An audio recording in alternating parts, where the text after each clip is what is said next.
بسم اللہ الرحمن الرحیم۔ آج کی ویڈیو میں ہم جانیں گے کہ مدر ڈے کی ابتدا کب اور کیسے ہوئی، مدر ڈے منانے کا مقصد کیا ہے، دنیا بھر میں یہ دن کیسے منایا جاتا ہے اور ہم یہ دن کیسے مناتے ہیں۔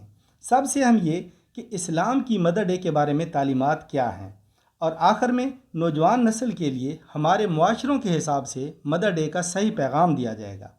آئیے ان تمام سوالوں کے جوابات جانتے ہیں۔ مدر ڈے ہر سال سیکنڈ سنڈے آف مئی یعنی مئی کے دوسرے اتوار کو منایا جاتا ہے۔ یاد رہے کہ یہ دن فکس تاریخ کی بجائے فکس دن کو منایا جاتا ہے، لہٰذا سیکنڈ سنڈے آف مئی کو جو بھی تاریخ ہوگی وہ مدر ڈے ہوگی۔ مدر ڈے کی شروعات 10 مئی 1908 کو ایک امریکی خاتون اینا جروس نے کی۔ اس طرح پہلا مدر ڈے 1908 کو صرف امریکہ میں ہی منایا گیا، لیکن آج کل یہ دن تمام دنیا میں منایا جاتا ہے۔ مدر ڈے منانے کا مقصد یہ تھا کہ ماں اور بچوں کے درمیان ممتا کے رشتے کا جو بانڈ ہوتا ہے اس کی اہمیت کو اجاگر کیا جائے، تاکہ بچے بوڑھی ماں کی ممتا کی قدر کرتے ہوئے اس کے بڑھاپے کی کمزوریوں اور مجبوریوں کا بھرپور احساس کریں۔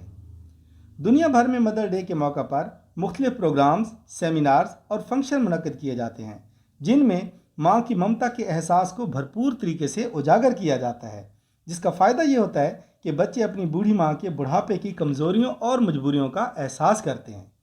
لیکن بدقسمتی سے ہمارے بعض ناسمجھ بچے اپنی ماں کے ساتھ زبردستی 2-4 سیلفیاں لے کر اس کو سوشل میڈیا پر ایسے چڑھاتے ہیں جیسے ان سے زیادہ ماں سے محبت کرنے والا دنیا میں ہے ہی کوئی نہیں۔ حالانکہ حقیقت یہ ہے کہ ان کو مدر ڈے کا مقصد ہی معلوم نہیں ہوتا۔ اور سب سے اہم یہ کہ اسلام کی پاکیزہ تعلیمات میں مدر ڈے کی کوئی گنجائش نہیں ہے، کیونکہ اسلام میں تو ہر دن ہی مدر ڈے ہوتا ہے۔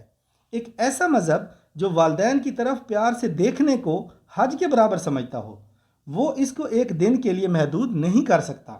اصل میں مسئلہ اسلام کا نہیں بلکہ مسئلہ ہماری ناسمجھی کا ہوتا ہے۔ آخر میں پاکستان کی نوجوان نسل سے میری گزارش ہے کہ جب انسان بوڑھا ہو جاتا ہے تو اس کی سوچ اور جذبات پر اس کا کنٹرول کم ہو جاتا ہے، جس کی وجہ سے بوڑھے والدین اکثر چھوٹی چھوٹی باتوں پر بلا وجہ غصہ کرتے ہیں، کیونکہ بڑھاپا بذات خود ایک اذیت ہوتا ہے۔ ایسے میں ہمارا فریضہ بنتا ہے کہ ہم ان کے ایج فیکٹر کو ملحوظ خاطر رکھیں، ان کی بلا وجہ کی تلخیوں کو صبر و تحمل سے ڈیل کریں اور حتی الوسع ان کی مزاجی تلخیوں کو نظر انداز کریں۔ ہر بندہ یہ عہد کرے کہ کم از کم میری وجہ سے میرے والدین کو کوئی ذہنی اذیت نہ ملے۔ شعور پر مبنی ایسی بے شمار ویڈیوز دیکھنے کے لیے شعور و آگہی چینل کو ضرور وزٹ کریں۔ شکریہ۔